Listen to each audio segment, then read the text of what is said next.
Web series story expert presents guilty as sin. इस कहानी की शुरुआत होती है जेनिफर हेन से। उसकी वकालत करने का अंदाज सबको प्रभावित करता है।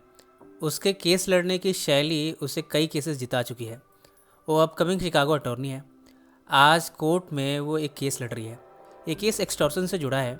एजेंट पॉवेल को कटघरे में बुलाया गया है।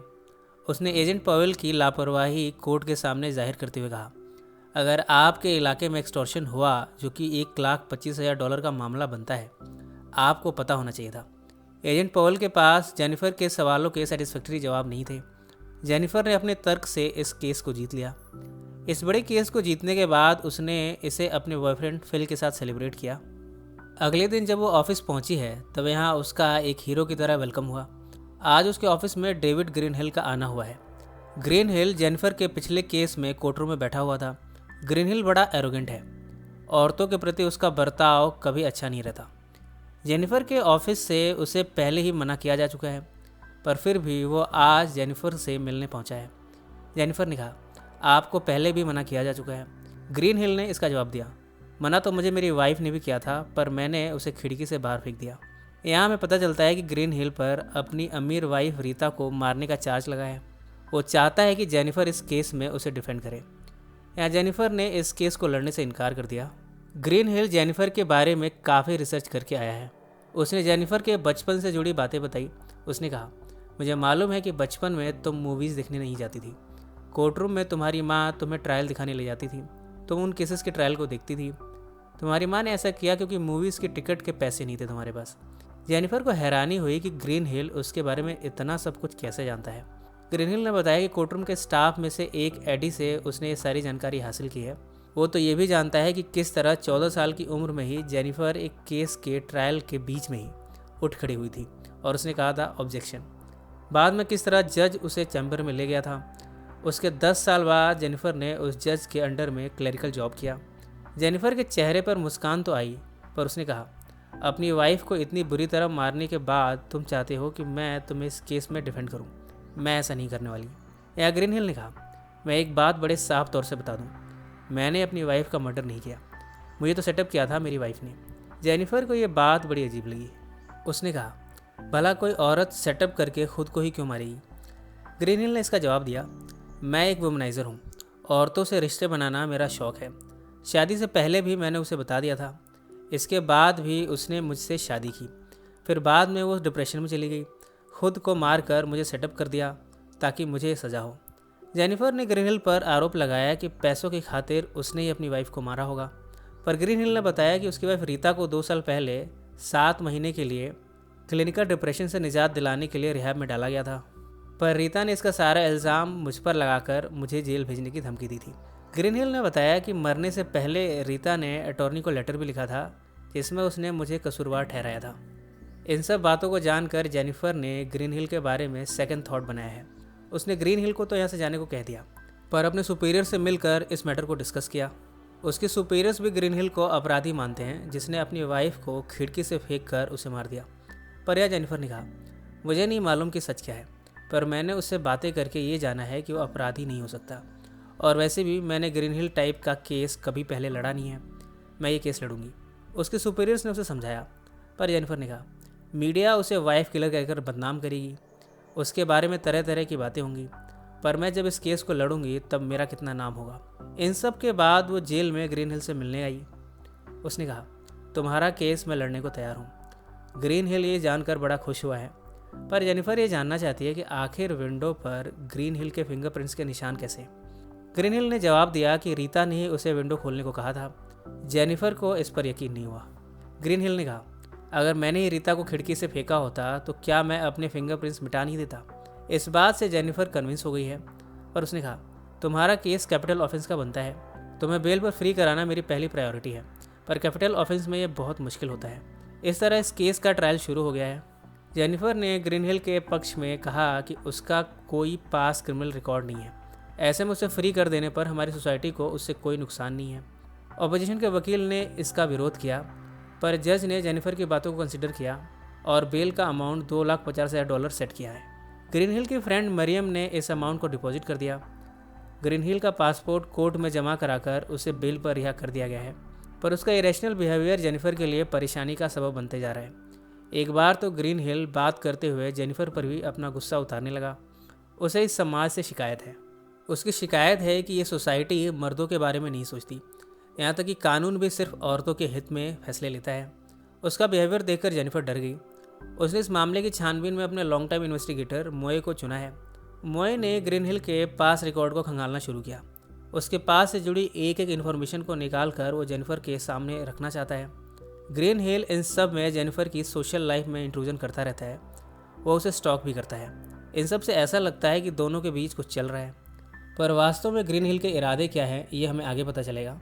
जेनिफर का बॉयफ्रेंड फिल भी ग्रीन हिल के इरेशनल बिहेवियर की वजह से उसे डिसलाइक करता है। उसने जेनिफर से कहा, तुम मैं केस ड्रॉप क्यों नहीं कर दी थी? जेनिफर ने उसे डांटते हुए कहा, मुझे ग्रीन हिल से कोई लेना देना नहीं है, मुझे बस इस केस से मतलब है। जेनिफर इस केस को लड़ना चाहती है, पर उसके सुपीरियर्स और कलीग ने बताया कि ग्रीन हिल ने अभी तक इस केस की फ़ीस पे नहीं की है। यहाँ तक कि ग्रीन हिल की फ्रेंड मरियम भी अब पैसे देने से इनकार कर रही है। जेनिफर के सीनियर टॉम ने आगे भी कहा, मरियम के अनुसार तुम्हारा और ग्रीन हिल का अफेयर चल रहा है।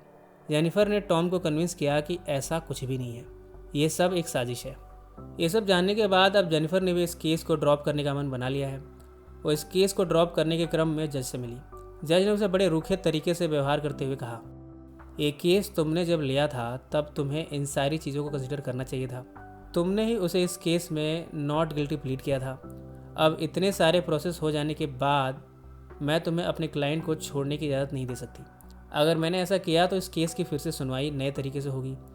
ऐसे में एक्सपेंस बढ़ेगा। हम ये बर्डन अपने सिटी के टैक्स पेयर्स पर नहीं डाल सकते। जेनिफर को यहाँ से खाली हाथ लौटना पड़ा। बाद में मोए उससे मिला है। उसने ग्रीन हिल के पास रिकॉर्ड जेनिफर से शेयर करते हुए कहा, ग्रीन हिल ने पास्ट में अपनी उम्र से भी बड़ी कई औरतों को डेट किया है।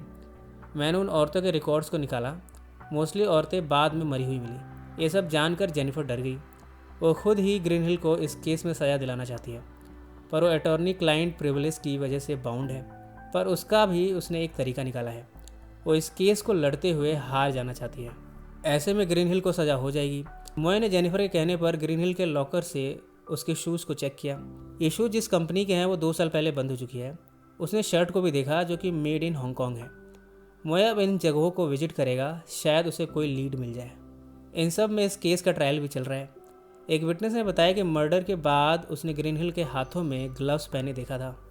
जेनिफर ने कहा, एक मर्डरर मर्डर करने के बाद भला ग्लव्स क्यों पहनेगा, वो भी तब जब उसके फिंगरप्रिंट्स खिड़की पर बन चुके हैं। जेनिफर के इस तर्क को ज्यूरी ने डिस्क्रिगार्ड कर दिया। विटनेस ने बताया कि उस समय लॉबी में रेनोवेशन का काम चल रहा था। वहाँ बहुत से पेंटर्स, प्लास्टर्स और प्लम्बर्स काम कर रहे थे। जेनिफर ने सवाल किया कि किसी ने भी ग्रीन हिल को उस समय पर नहीं देखा था, सिर्फ इसे विटनेस ने कैसे देख लिया। आज की कार्रवाई खत्म हुई। कोर्ट में ग्रीन हिल की फ्रेंड एस्थर यहाँ पहुँची। उसके सामने ही ग्रीन हिल जेनिफर पर फ्लर्ट मारने लगा, पर जेनिफर ने उसे तवज्जो नहीं दी। आज शाम जब जेनिफर अपने घर पर थी तब मोए ने फ़ोन पर बोस्टन से बात करते हुए कहा, शू कंपनी में इंक्वायरी के दौरान ये पता चला है कि ग्रीन हिल मैरीलैंड में 8 महीने रह चुका है। उसके पहले वो बोस्टन में था, एडगर ग्रीन हिल के नाम से, पर एडगर उसका मिडिल नेम है। यहाँ एक औरत स्लेमा को उसने डेट किया था। बाद में उसकी लाश मिली जो कि स्लीपिंग पिल्स के ओवरडोज की वजह से मरी थी। बोस्टन में जिस औरत को उसने डेट किया था वो अभी लाइफ सपोर्ट पर है। ये सब जानकर जेनिफर को अपनी जान का भी खतरा लग रहा है। मोए ने कहा, वो कुछ प्लानिंग कर रहा है, हमें सावधान रहना होगा। ये सब जानने के बाद वो फिल से मिली है। फिल ने उसे गले से लगाते हुए कहा, हमें ग्रीन हिल से बचकर रहना होगा। फिल उसकी मदद भी करना चाहता है, पर जेनिफर ने उसे कहा, तुम मेरी मदद नहीं कर सकते, जो कुछ करना है मुझे ही करना होगा। अगली सुबह वो ग्रीन हिल के घर पर तब पहुंची जब ग्रीन हिल वहाँ पर नहीं था। वो खुद ही ग्रीन हिल के घर पर उसके खिलाफ एविडेंसेस प्लांट करना चाहती है। उसने यहाँ के लॉबी से कुछ प्लास्टर के सैंपल ग्रीन हिल के शूज़ के सोल में लगा दिए हैं। इससे ये साबित हो जाएगा कि मर्डर वाले दिन ग्रीन हिल यहीं था। जब वो यहाँ से जाने लगी तब लिफ्ट में उसे ग्रीन हिल मिल गया। यहाँ जेनिफर ने बहाना बनाया कि वो उसी से मिलने आई थी। अगले दिन कोर्ट में रीता का खत पेश किया गया है, पर यहाँ ये निकलकर सामने आता है कि ये हैंडराइटिंग रीता की नहीं है। ऐसे में इस लेटर को इस केस में शामिल करने से रिजेक्ट कर दिया गया है। कोर्ट में ग्रीन हिल के बाकी क्लोथ्स के साथ शूज़ भी प्रस्तुत किए गए हैं। शूज़ में प्लास्टर का सैंपल ये बता रहा है कि ग्रीन हिल रीता के मौत के समय वहाँ था। ये देखकर ग्रीन हिल ने फिगर आउट कर लिया है कि जेनिफर उसके घर क्या करने गई थी। उससे बदला लेने के लिए उसने फिल पर अटैक किया। बाद में फिल को हॉस्पिटलाइज किया गया। जेनिफर उसकी देखभाल के लिए यहाँ पहुंची है। ग्रीन हिल के केस में ज्यूरी किसी भी यूनानिमस डिसीजन पर पहुंच नहीं पा रही है, लिहाजा ये ट्रायल मिस ट्रायल के तौर पर ख़त्म कर दिया गया है। बाद में ग्रीन हिल प्राइवेटली जेनिफर से मिलता है। यह उसने कन्फेस करते हुए कहा, मैंने तुम्हें गलत जानकारी दी थी, मैंने ही रीता को मारा था। जो भी डिटेल्स मैंने तुम्हें दी थी सब झूठी थी। मैं तो ये भी जानता हूँ कि तुमने मेरे घर में घुसकर एविडेंसेस प्लांट किए थे। अगर मैं चाहूँ तो तुम्हें इन सब के लिए ब्लैकमेल भी कर सकता हूँ। ग्रीन हिल ने यह भी बताया कि बाहर सब इन दोनों को लवर समझते हैं। अगर ये साबित होता है कि खून ग्रीन हिल ने किया है तो इसमें जेनिफर का नाम भी आएगा, क्योंकि अब दोनों लवर हैं। और ये साबित होगा कि जेनिफर ने ग्रीन हिल को पाने के लिए रीता को मारने में उसकी हेल्प की। इन सब के बाद जेनिफर मोए से मिली है। जेनिफर अब समझ चुकी है कि ग्रीन हिल एक साइकोपैथ है और आज नहीं तो कल वो उसे मारने की कोशिश करेगा। अब वो ग्रीन हिल का एक एक सीक्रेट डिस्क्लोज करना चाहती है। इसके लिए वो अपना करियर भी रिस्क पर डाल देने को तैयार है। ये सारी बातें उसने मोए से कही। इधर ग्रीन हिल भी जेनिफर से एंटिसिपेट करने लगा है कि जेनिफर उसके खिलाफ कुछ बड़ा करने वाली है, लिहाजा उसने मोए पर अटैक किया। उसे मारते हुए उसने मोए के ऑफिस में आग लगा दी। इसके बाद वो जेनिफर के अपार्टमेंट बिल्डिंग में घुसा। यहाँ उसने बताया कि मोए को ऑलरेडी वो मार चुका है, अब बारी जेनिफर की है। यहाँ ग्रीन हिल जेनिफर को बालकनी से गिराने लगा, जबकि जेनिफर ने अपने बचाव में ग्रीन हिल के कॉलर को पकड़ लिया। दोनों एक साथ नीचे गिरे। ग्रीन हिल ज़मीन पर गिरा जबकि जेनिफर उसके ऊपर थी। जेनिफर को काफ़ी तेज़ चोट आई है, जबकि ग्रीन हिल की वहीं जान निकल गई। बाद में उसे एम्बुलेंस से हॉस्पिटल ले जाया जा रहा है। फिल यहाँ उसे देखने पहुँचा है।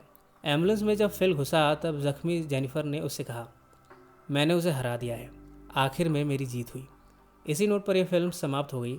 फिल्म ग्रीन हिल जैसे साइकोपैथ के साथ साथ जेनिफर जैसे लॉयर की अति महत्वाकांक्षा को बयां करती है। ये कहानी आपको कैसी लगी कमेंट से ज़रूर मेंशन करें। सो फ्रेंड्स, फिर मिलेंगे ज़िंदगी के किसी नए मोड़ पर।